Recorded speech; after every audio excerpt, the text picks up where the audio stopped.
人民文娱的朋友们，大家好，我是张凌赫。我觉得震撼之余吧，作为一个中国人，由心底里产生的自豪。能源转型不仅仅是在于转型，也是在于保障自己的生活，重新审视生活的机会。因为你在片场可能平时看不到这些真实的生活是怎么样的。我不会有幸好这两个字，就算结果是不好的，所有经历都是经验。所以还是希望通过角色来认识我，然后如果有机会能够因为我的角色喜欢上我来了解我本人的话，也希望不让大家失望。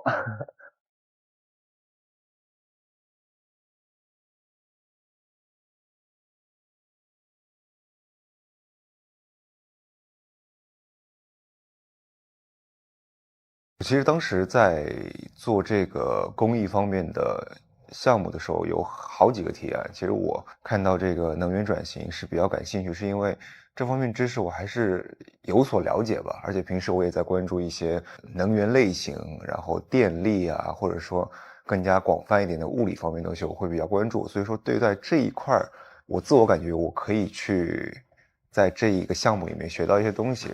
我在了解到能源这一块的时候，只是浅薄的觉得能源发展有很多种类型，化石能源和自然能源。但通过这一次，我就发现，其实能源转型不仅仅是在于转型，它也是在于我们保障自己的生活。担心自己的知识储备和对这方面的了解不太够，因为是比较一个专业性会比较强啊，遇到的人啊都是一些系统的工作人员，跟他们交流的时候会不会有一些交流障碍？我会害怕自己跟不上他们。去了之后，确确实实有时候是跟不上的，因为学校里学的那一块知识已经过去很长时间了，而且在学校里都是书面知识嘛，应用到实际生活当中还是会有一些出入。所以说在拍摄的过程当中，还是更多的去跟他们走进了一些现实的那些装置的里边，去学到了很多在书本上学不到的东西。有一点像回到大学时期的那种实习这个有，大三大四的那会儿去工厂里实习，体验实际操作过程当中知识是怎么运用的嘛。这一次的拍摄也是这样的一个过程，自己有一个非常真实的感受，就是我在学校里面学了很多书面的知识，真的是带着这些知识，我再去现场的时候会觉得很乏力。但是在王工的身上，他有一个非常强的技能，他可以通过声音去听到这些仪器的好坏。这一点其实给我的触动非常大，因为他们已经把这些知识都全都运用在技能当中了，所以让我意识到的一点是，知识和技能是分开来的。你就是因为这些日复一日的工作，这些熟练程度，才能让你的知识转变成你的技能。说实话，我最大的期待是能真实的看到那些海上升压站啊、大的风机啊，因为平时第一个只能在视频里面看到，第二个其实没有体验过这么一个庞然大物出现在面前的那种感觉。当我第一次踏上那个升压站，或者说看到那么大风机的时候，真的感觉自己不是在一个现实生活中，而是在一个科幻电影里边。震撼之余吧，另外一种是自豪，因为这是我们国家的基建项目，它能够做得这么庞大、这么完善，作为一个中国人，真的是由心底里产生的自豪。第二个也是我作为我这个专业，虽然说后来没有从事这个行业，但是能够看到他们在这方面发展的这么好，我作为一个所谓的电器人吧，也是感觉自己的专业非常非常的有前途和非常非常的有价值。有点遗憾，因为当时时间比较短，没有太长时间的去体验他们的生活，在海上升压站也就待了2、3天，渔光互补，然后在生态岛也就待了那么1天2天。我会想的是，如果后面还有机会，能够比较有长的时间去真实的去跟他们生活一段时间，这样会比较好，而且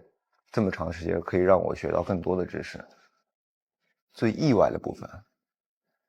这群人很可爱啊，就遇到了很多工作人员，在我以前的印象里边，就是我们这一行啊，就是可能会比较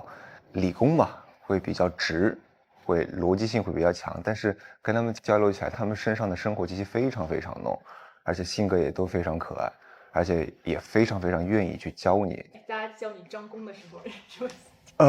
有点害怕，因为我只是一个体验者。对，他们那些王工也好，赛师傅也好，他们才是真实的一些技术人员，跟他们相处会更加接地气。他们是真实的在自己的生活当中在做一些事儿，然后他们干的那些事儿也可以让我体会到不一样的感觉，反正就是脱离我现在的工作了已经。然后我也去捕鱼了，然后跟着各个工程师们去维修了。对啊，对，哎，对，还有鸡婆，我都快忘了这一块了。重新审视生活的机会，因为你在片场可能平时看不到这些真实的生活是怎么样的，这都是在镜头前嘛。能够走到他们的生活当中去了解到他们平时在干什么，其实对我来说也是比较接地气的一次体验。我当时跟王工那天晚上在聊天，他讲到一点非常触动我。他虽然每天干着重复的工作，但是他能够看到这个深压站给社会带来的价值，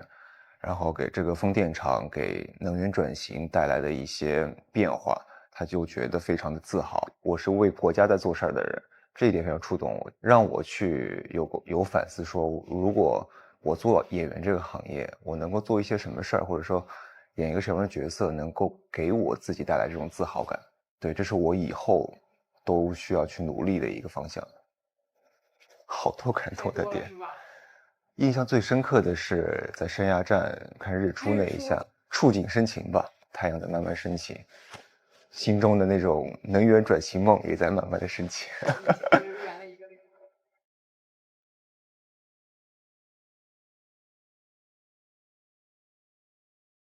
我还没有完全看具体的片子，但是我自己的体验，在我拍摄过程当中，就是在做我自己，就是跟着他们去生活，跟着他们去工作，没有一些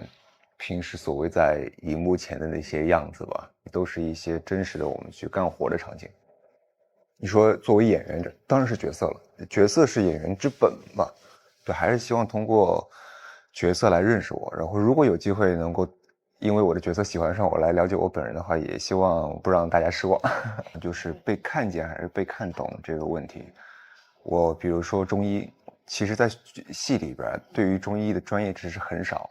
但是能通过这样的一个角色，这样的一部戏，让大家去了解到或者说关注到中医这个行业，其实就是一个被看见的过程。这次做的那个零碳未来这个项目也是一样，我没有非常深入的去告诉大家到底每个步骤是怎么做的，或者说每个步骤的意义是什么，每个步骤的细节是什么，但是至少通过这样一个宣传片可以让大家知道，哦，原来能源转型包含这么多的东西，这样就够了。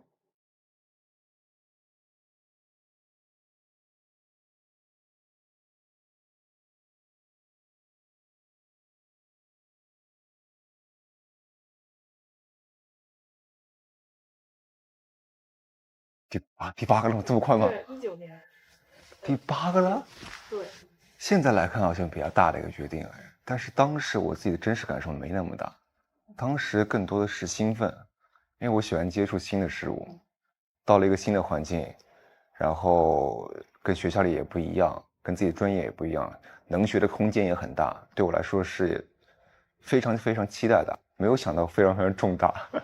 你现在如果再看以前自己刚入行演戏自己的时候，你会觉得现在自己比以前会有啊，会多多少少有些进步吧。现在肯定进步很大。都是一天一天积累出来的。想说一句话，你选择的没错，加油，就是未来每一天都会很精彩。我不会犹豫，对，我想做就做了，我不会有幸好这两个字，可能会回忆我以前的一些经历，我只会说，哦，我未来还要这么做，我不会说幸好，不会去想以前做的这些事儿，如果没做会怎么样，不用纠结，就算结果是不好的，起码过程当中你也体会到了这件事儿是怎么样的嘛，不会后悔了。所有经历都是经验，都是必走之路。也是说，在一个这么快节奏的环境下，然后能保持创作心态的一个关键的一个点。是，没错，保持好心态，比什么都重要，也算是一种自信吧。认为自己在某条道路上面也一定能做出一点成绩出来。没错，我们一定要自信，就是只要我们中国的东西拿出来，他们一定会觉得很新奇、很特别，他们一定会有探究的欲望。细化到个人的话，还是不变的，就是做好自己的工作。比如说戏里边，只要有一点点的元素在里边，大家在看这个戏的过程中就会去想这到底是什么，探索过程去交给他们，咱们只要起到一个把这东西放上来，告诉他们有这个东西就行了。所谓的清简当当，我觉得就是踏踏实实做好自己的行业，做好自己的本职工作，然后在这个基础之上再去想其他的一些突破。我遇到的每一个工作人员，说实话都很年轻，他们都是一些非常有想法的人，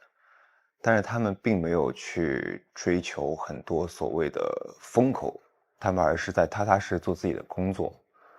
他们在承担自己的一份社会责任，他们把自己手头工作做好，其实就是在完成他自己的一份担当吧。每个行业都需要这样的人去做事，也需要这样的人去促进这个行业的发展。我会担心大家会不会就是看这片子会枯燥，或者说看这片子的时候有时候会看不懂。平时我在跟我自己的朋友聊天，比如说电啊、能源啊，或者我平时刷到一些视频，他们会听不懂，所以我真的会害怕说成片出来，大家会不会对这方面不太感兴趣，或者说真的是看完片之后都不知道在讲什么。其实最基础的还是能够希望有这么样的东西，能够让大家去了解到这个方面。就是你可能不一定能够确确实实了解它的每个步骤，但是至少你看见了，在你心里面种下了一个种子。未来的某一天，你在处理垃圾分类，你在遇到一些风机，或者说从事这一行业的时候，就会想到哦，原来我以前看到过这么一个东西。对能源转型或者说国家能源这一块有一点点的认知吧，就万一哪一天在未来这个种子发芽了，那也是一件好事儿。